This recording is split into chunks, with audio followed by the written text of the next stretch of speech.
पुण्यातील राहुल गांधींच्या कार्यक्रमानंतर काँग्रेस नेत्यांनी प्रतिक्रिया दिली आहे। कार्यक्रमाला विद्यार्थ्यांनी प्रतिसाद दिल्याचा दावा त्यांनी केला। पुणे हे क्रांतीची भूमी आहे। राहुल गांधी सावित्रीची लढाई लढतायत असं विजय वडेट्टीवार यांनी म्हटलं। तर देशाच्या भविष्यासाठी युवकांना सोबत घेतलं पाहिजे अशी प्रतिक्रिया बाळासाहेब थोरातांनी दिली आहे।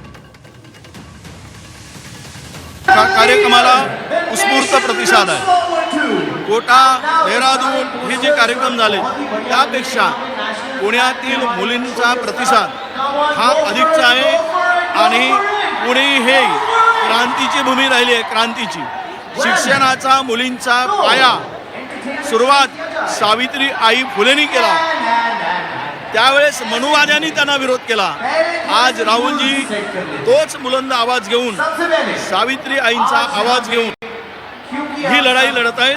त्यामुळे युवकांचा आपल्या युवतींचा आमच्या मुलींचा प्रचंड मोठा प्रतिसाद आहे। देशाच्या पातळीवर खूप यश मिळतंय छात्रों की गुंज आणि असं आहे की पुढचा भविष्यकाळ समजा आम्ही असू आमच्या जीवनाचा खूप मोठा भाग आता झालेला आहे आणि पुढचा भविष्यकाळ तर या युवकांचा आहे। त्यांना अजून पुढचे 80-90 वर्ष आपले जीवन इथे या देशाकरता हे करायचं आहे। हा देश कसा असावा, इथल्या समस्या कशा सोडवता येतील याचा विचारामध्ये त्यांना सुद्धा बरोबर घेतलं पाहिजे। राजीवजी गांधी यांनी 18 वर्षाच्या मुलांना अधिकार दिला मताचा, त्यांना सामावून घेण्याचा प्रयत्न केलेला आहे आणि त्या जो वर्ग आहे मुली असतील मुलं असतील यांच्याशी संवाद साधण्याचा प्रयत्न राहुलजी करतायत आणि त्यांच्या समस्येवर त्यांच्याबद्दल चर्चा करतायत।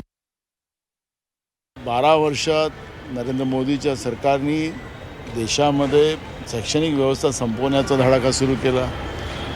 महिलांवर मोठ्या प्रमाणात अत्याचार सुरू झालेत आणि त्याच्यामुळे येणाऱ्या पिढीचं भविष्यच अंधकारमय केलेलं आहे आणि त्या दृष्टिकोनातून राहुलजीच आम्हाला न्याय देऊ शकतात ही भावना आता तरुण आणि तरुणीच्या मनात दिसते आहे।